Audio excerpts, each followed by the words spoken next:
Happy Overwatch 2 launch day, everybody. Good luck trying to play today. So online games are no stranger to server issues, especially when they prove to be popular at launch. And obviously with Overwatch 2 just having launched today, plenty of people are trying to get in, except that may prove to be quite difficult for the time being. Blizzard has already acknowledged that plenty of people are having a hard time logging in. Right here we have Blizzard Entertainment President Mike Ybarra chiming in with the following tweet. Teams are working hard on server issues with Overwatch 2. We are humbled by the excitement of players and will continue to focus on issues and get players into the fun. Thanks for your patience. Except the current server issues may not just have to do with an overload of players trying to flood into the game. A DDoS attack might also be responsible. Nefarious actors are also responsible for this, as detailed by Mike Ybarra here. Unfortunately, we're experiencing a mass DDoS attack on our servers. Teams are working hard to mitigate/manage. This is causing a lot of drop/connection issues, which players have been reporting en masse. In fact, Blizzard has already taken to the official forums in the bug report section to report Overwatch 2 known issues as of October 4th, 2022, chief among them being that players are experiencing server disconnects, and that some players who merged their PC and console accounts are seeing an unexpected server error. So combine all of these factors together and the player experience for many people is currently looking like this. Searching for game server, unable to log in, unable to play. And you can see that this issue is widespread enough that the tweet has already gone viral with over 30,000 likes, and it's only been 2 hours since this particular tweet went live. On Reddit, people are noting how massive the current queue is. Waited in line behind 30,000 other people so far, got kicked twice. How are you all enjoying the new game? Now, obviously, the DDoS attack is not Blizzard's fault, but this is still a very frustrating situation for players who have been anticipating Overwatch 2 for a while now, only to discover that on day one, they're unable to access it, unable to play it, so they're going to have to play something else in the meanwhile while Blizzard fixes these issues. It's akin to, getting a new pair of shoes that you've been waiting for a long time, only for you to wear them on the first day and accidentally stumble upon this nasty puddle that ruins your shoes that first day, forcing you to switch out to another pair, which is an issue you won't have to worry about with the sponsor of today's video, Vessi, a company that focuses on making stylish, comfortable, multi-purpose, and waterproof shoes. I've actually been using a pair of these sneakers over the last few days, and not only do I really like their design, I also genuinely love how easy they are to slip on and how well they fit thanks to its stretchy and flexible material, and how comfortable and lightweight they are to wear and move around with. But its main attraction is that it's completely waterproof, not water resistant, waterproof. To make sure the product lived up to what it advertised, I did a little experiment. I placed some paper towel inside the inner upper wall of one of the shoes and just had water running right on top for a bit to see if the paper towel would get wet, and oh yeah, these shoes work as advertised. The paper towel was completely dry when I pulled it out, and when I shoved my hand in there for any signs of wetness or moisture, not a single drop of water to be found. At the same time though, it doesn't feel like your feet are being suffocated thanks to the patented Dymatex material Vessi used for their shoes, which was designed to be breathable. The material was also designed to adapt to surrounding temperatures, so in the cold winter it'll help keep your feet warm, while in the hot summer it'll help let heat and sweat escape. Cherries on top include the fact that Vessi shoes are 100% vegan, so no animal products used whatsoever. The soles were made to be grippy and all-purpose for all types of weather, making these shoes great for everything from casual walks to commutes to hiking, regardless of whether it's nice and sunny outside or wet and rainy. And the manufacturing process of Vessi shoes focus on reducing carbon footprint. So if you're in the market for fresh new waterproof shoes or just stylish, multi-purpose, and comfortable shoes in general, I would highly recommend these, and you can use the URL vessi.com/yongyeah and use the code YONGYEAH to get $25 off your purchase. Going back to Overwatch 2, some people are stepping in worse puddles than others. Twitter user Benji Sales reports even worse queues. Welp, 50,000 plus players are in queue ahead of me trying to log into Overwatch 2.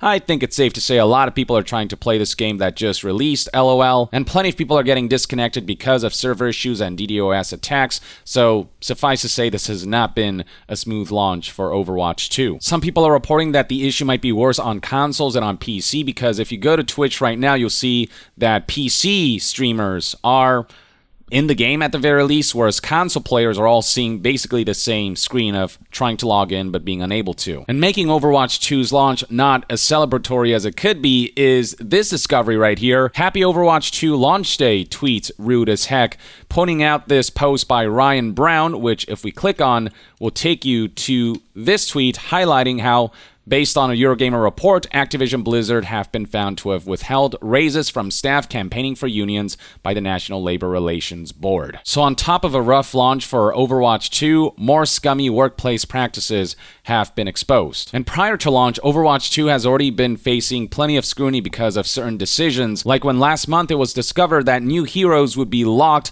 behind a battle pass. While new heroes will be a part of the free battle pass, it doesn't change the fact that you have to grind to unlock new heroes, or of course you can pay to skip the battle pass. People first found out about this when a leak happened that described the battle pass and how, as a Season 1 Premium Battle Pass owner, you'll automatically receive access to Overwatch's latest hero, Kiriko. Soon enough, a bunch of news outlets began to report on this, like Polygon here, who highlighted how, according to leaked details about the sequel's Battle Pass design, new heroes will be available to Premium Battle Pass owners on release, while other players will unlock them by progressing through the free Battle Pass track or outright paying for them. Fans expressed concerns, pointing out that it runs contrary to the game's design. Switching heroes and counterpicking heroes mid-game is built into the game's design, and all players not having access to all heroes would impact gameplay. This isn't like a MOBA where once you pick a hero, you're stuck with that hero for the whole match. In Overwatch, you're constantly switching between heroes, counterpicking against opponents' picks. That key gameplay element is compromised when certain players won't be able to have access to certain heroes because they haven't grinded their way to unlocking that hero yet, or because they haven't paid to fast track their way towards unlocking that hero, meaning that maybe that hero is a great counterpick for an opponent's hero, but you may not have access to that, and that could be disadvantageous during a match that may tangibly affect gameplay, which is why soon enough news outlets began to report that fans have been revolting over Blizzard's plan to lock heroes behind Battle Pass. Just looking at social media alone, you can see how much people have been protesting this. Buckle here tweeted, aside from anticipated whale money, what is the strategy behind this decision? By time-limiting new heroes, a massive departure for the franchise, you're now overcomplicating the process by needing to create backup methods to unlock heroes. This is responding to John Spector, who is the Overwatch commercial leader and VP at Blizzard. He tweeted, "We will have free paths to get new heroes in future seasons too," addressing people wondering whether new heroes will be gone if you don't unlock them by the time a season's over. People joking about the fact that one of the heroes, Echo, can copy and essentially take the form of another hero, and this is what might happen if you copy a hero who you don't own yet or who you haven't unlocked yet. People joking about the possibility of not being able to swap off of a certain hero because I'm broke and I'm in debt, or because I haven't grinded enough. Other folks are just being straightforward about this. Overwatch players waiting almost 4 years for a new support hero only for her to be paywalled, or a battle pass grind if you don't pay.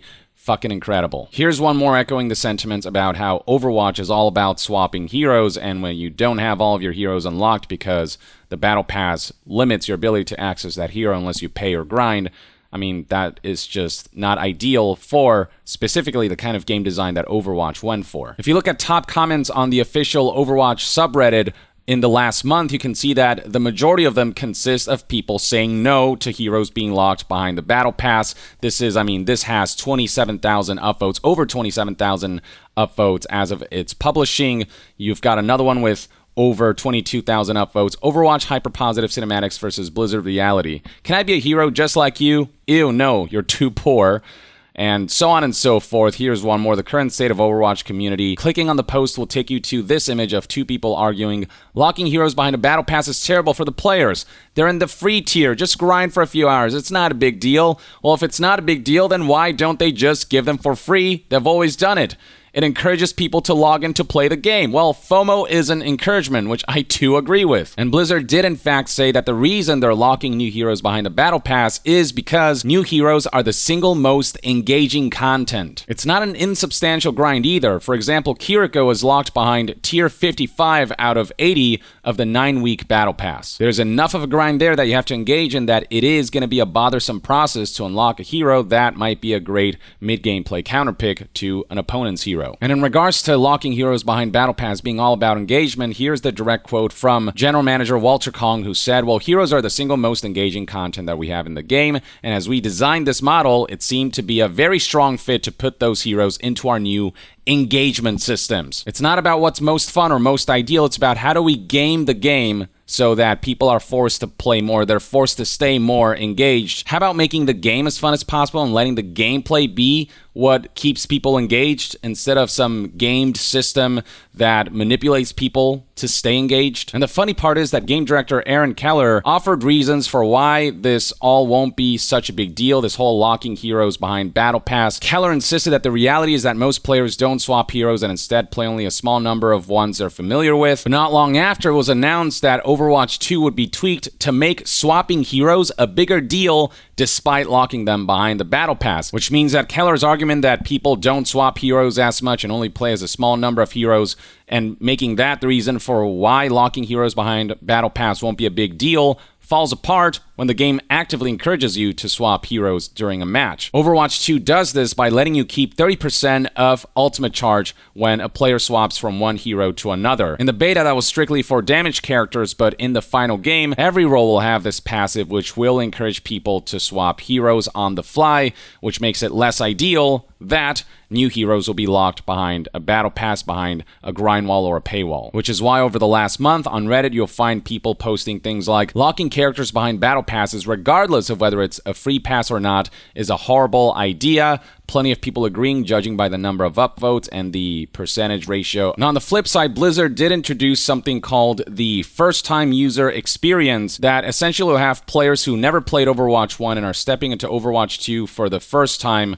Those people will have to unlock modes and the original heroes even over time. But if you've already played Overwatch 1 and are not a new player, then you won't have to go through this. And plenty of players are actually thinking this is a positive thing because it'll allow new players to learn the game better and just pace everything well for new folks who just have no idea what they're doing. And when we're looking at 32 heroes over the course of 100 games, that's roughly a new hero unlocked every 3 matches, which is not a bad pace. This will also help mitigate what Blizzard calls disruptive players who will be unable to immediately affect the larger community with things like voice chat and match chat unlocking later in FTUE, the first-time user experience. Brand new accounts made by cheaters or disruptive players will all have to play through this experience, giving us the chance to identify suspicious accounts before they enter other game modes. Further security measures include having to attach your cell phone number for SMS Protect. The same phone number cannot be used on multiple accounts at the same time, and players can't use the same phone number to create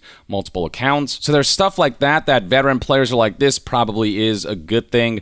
But in terms of locking new heroes behind battle passes, and now on top of the DDoS attack that's making the situation that much worse and not allowing tons of people to play the game on launch day, Overwatch 2 is seeing a bit of a rough launch. I'm sure this will be smoothed out over time, hopefully as this free-to-play model that they're implementing for Overwatch 2 kind of unfolds throughout the days, weeks, and months.